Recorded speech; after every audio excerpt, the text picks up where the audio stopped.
c'est un établissement qui accueille actuellement environ 600 jeunes, même un peu plus de 600 jeunes en formation, et tous en formation initiale scolaire ou formation initiale par apprentissage. 600 jeunes sur 4 voies de formation, le paysage, le commerce, l'art floral et l'agronomie. Alors, les filières impliquées dans l'appel à projet devenir ingénieur avec un BTS, dès le départ, on avait ciblé la filière paysage parce que c'est une filière historique majeure sur l'établissement, et la deuxième, c'est la filière production végétale, puisque nous avons développé depuis quelques années un BTS agronomie production végétale sur l'établissement. Très vite, je me suis aperçu qu'il y avait un besoin impératif de faire évoluer l'image de l'apprentissage au sein des familles, au sein de la société en général. On avait une espèce d'antagonisme entre l'excellence de la formation par apprentissage, dont je suis absolument convaincu, et l'image dans la société. Il perdure encore cette mauvaise image de tu peux pas réussir à l'école, alors tu vas faire un apprentissage. C'est absolument pas du tout compatible avec les besoins des entreprises, avec la réalité des entreprises. Quand un jeune s'engage dans une formation par apprentissage, c'est un choix positif. Ça doit être un choix positif, et c'est notre devoir d'établissement public que d'accompagner le jeune vers le développement personnel et la montée en compétences. Et plus on pourra l'emmener haut, mieux ce sera. Alors, en quoi ce projet m'a paru intéressant pour l'établissement ? Il était important pour moi de casser les plafonds de verre.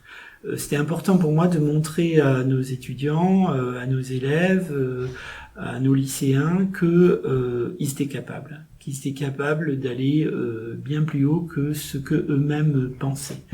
Et ce projet, c'était une opportunité assez inespérée de à la fois développer l'ambition chez les jeunes, leur donner confiance en eux, et tout en nous permettant à long terme de monter en niveau de formation sur l'établissement.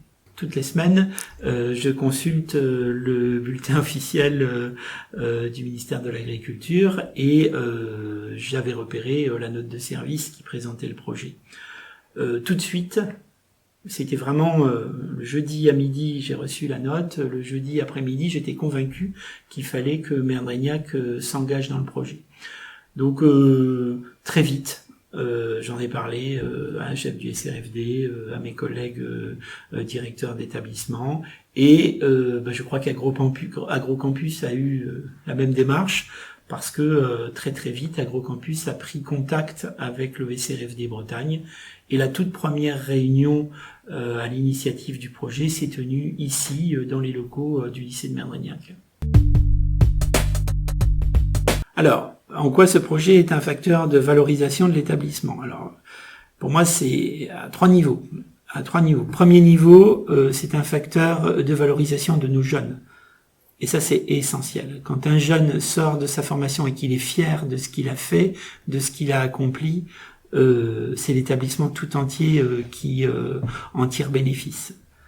Deuxième niveau, un établissement d'enseignement agricole public a une obligation qui lui a été assignée par le législateur de répondre à un certain nombre de missions. L'une d'entre elles, c'est la mission d'animation, d'insertion sur le territoire. Ce projet permet à l'établissement de s'insérer très nettement sur son territoire, en travaillant activement avec les entreprises, mais également en travaillant avec les institutionnels, le conseil départemental, les municipalités, les communautés de communes, etc.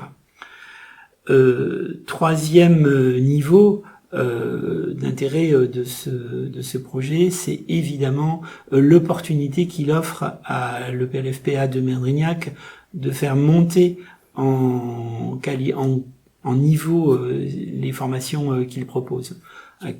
Actuellement, nous proposons des formations jusqu'au niveau BTS. L'idée là, c'est de pouvoir travailler à la mise en place de nouvelles formations dans le domaine du supérieur. Alors, quelles actions ai-je mises en place en interne pour favoriser l'implantation de ce projet? J'ai envie de vous dire, pour ce projet, c'est comme pour tous les autres. En tant que directeur de l'établissement, j'ai une méthode de travail assez simple. Premièrement, faire confiance à ses équipes, c'est essentiel. Donc donner aux personnes l'opportunité d'exprimer leur potentiel, ça c'était essentiel et c'est le travail que j'ai fait avec l'équipe de BTS Aménagement Paysager au CFA. Et deuxièmement, évidemment, c'est de donner les moyens à l'équipe de pouvoir faire ce qu'elle doit faire. Donc les moyens matériels, il faut évidemment que le travail soit reconnu, mais également des moyens plus de l'ordre de la reconnaissance professionnelle.